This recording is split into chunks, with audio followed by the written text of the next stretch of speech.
کیا تھا. بڑا دلچسپ واقعہ ہے. رمضان کی راتوں میں بھی زوجہ کے قریب جانے سے منع کیا تھا. ایک صحابی تھے, وہ رات میں کہیں چلے گئے. اب بڑے پریشان ہوئے, رسول اللہ صلی اللہ علیہ وسلم کے پاس آئے, عرض کیا یا رسول اللہ مجھ سے غلطی ہوئی, رمضان کی رات میں میں نے اپنی زوجہ کے قریب چلا. آپ نے فرمایا کیوں؟ وہ بڑا دلچسپ واقعہ ہے, بظاہر تھوڑا حیا کے خلاف بھی ہے لیکن اتنا بھی نہیں ہے. وہ کہہ رہے میری زوجہ کہیں پانی بھرنے کے لیے جا رہی تھی, ان کی پنڈلی کھلی تو میری نظر بیوی کی پنڈلی پر پڑی اور میں بس پاگل ہو گیا بیوی کے عشق میں. میں یہ اس لیے بیان کر رہا ہوں کہ جو لوگ نظر کی حفاظت کرتے ہیں وہ بیوی کے عشق میں پاگل ہوتے ہیں. جو دن رات انٹرنیٹ پر پنڈلیاں دیکھتے رہتے ہیں انہیں بیوی کی پنڈلی بھی کیا شکل بھی اچھی نہیں لگتی ان کو. بد نظری کا یہ عذاب ہے, وبال ہے کہ جو اللہ نے گھر میں آپ کے لیے بٹھائی ہے وہ آپ کو اچھی نہیں لگے گی.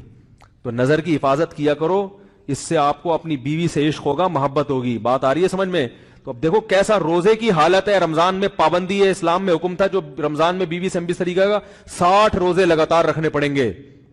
کتنا بڑا جرم, لیکن صحابی سے برداشت نہیں ہوا. صرف زوجہ کے پاؤں پہ نظر پڑی ہے تو وہ کیسے بیوی سے محبت کرتے ہوں گے, اور وہ بیوی کے بغیر رہ سکتے ہوں گے. اور آج لوگوں کے فون آتے ہیں, ہماری بیگم جس میکے جاتی ہے اتنی خوشی ہے, ایسا اچھا سا فیل ہوتا ہے, ایسا عجیب سا محسوس ہو رہا ہوتا ہے جیسے آزاد ہو گئے. تو میں کہتا ہوں ظاہر ہے اب تمہیں موقع مل گیا کنڈی لگانے کا, ٹھیک ہے نا, اور آنکھ مٹکے کرنے کا, تو خوش تو ہو گئے. تو یہ بھی ایک عذاب ہے جو لبرل لوگ نے جس عذاب میں ڈالا ہوا ہے نا, اس میں عورت کے حقوق نہیں ہے. عورت کے حقوق نظر کی حفاظت میں اور عورت کے پردہ کرنے میں ہے. جب مرد باہر نکلے گا سب پردے میں ہوں گی تو آئے گا کس کے پاس؟ بیگم کے پاس ہی آئے گا. تو اتنے منہ کالا کرنے کے راستے کھول دیے ہیں تو ظاہر ہے پھر کامیاب ازدواجی زندگی نہیں ہوتی. تو نبی کے پاس آئے, عرض کیا یا رسول اللہ میں برداشت نہیں کر پایا. تو آپ مسکرا دیے. تو وہ نبی کے پاس گئے, یا رسول اللہ ایسے ہوا, مجھ سے غلطی ہو گئی. تو آپ نے فرمایا کیوں؟ فرمایا ایسا ہو گیا تھا. تو آپ صلی اللہ علیہ وسلم نے فرمایا 60 روزے رکھو لگاتار. انہوں نے فرمایا ایک کی طاقت نہیں ہے, اس میں یہ ہو گیا 60 بھائی کیسے رکھوں گا, نہیں ہے طاقت 60. آپ نے فرمایا ٹھیک ہے پھر 60 غریبوں کو 2 ٹائم کا کھانا کھلاؤ. فرمایا اس کی بھی طاقت, بولو بھائی, نہیں. اتنے میں ایک صحابی لائے کوئی چیز صدقہ کرنے کے لیے.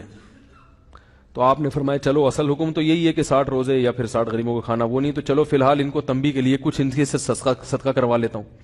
فرمایا چلو یہ فلاں خیرات کی ایک چیز لے کر آئے ہیں, تم یہ لے کے غریبوں میں بانٹ دو. انہوں نے فرمایا مجھ سے زیادہ غریب پورے مدینہ میں بھائی کوئی بھی نہیں. آپ صلی اللہ علیہ وسلم مسکرانے لگے, فرمایا جاؤ کھاؤ اور بچوں کو کھلاؤ. واہ بھائی غلطی بھی ہوئی اور گھر میں راشن بھی آ گیا. تو اس کے بعد قرآن کی آیت نازل ہوئی کہ احل لکم لیلۃ الصیام الرفث الی نسائکم ہن لباس لکم وانتم لباس لہن علم اللہ انکم کنتم تختانون انفسکم فتاب علیکم وعفى عنکم فالآن باشروہن وابتغوا ما کتب اللہ لکم.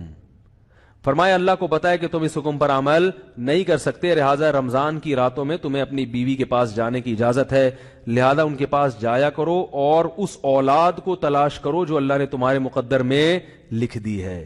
قرآن جہاں بھی بیوی سے ریلیشن قائم کرنے کی بات کرتا ہے اولاد کا ذکر لازمی کرتا ہے, یعنی تلاش کرو اس اولاد کو جو اللہ نے تمہارے لیے لکھ دی ہے.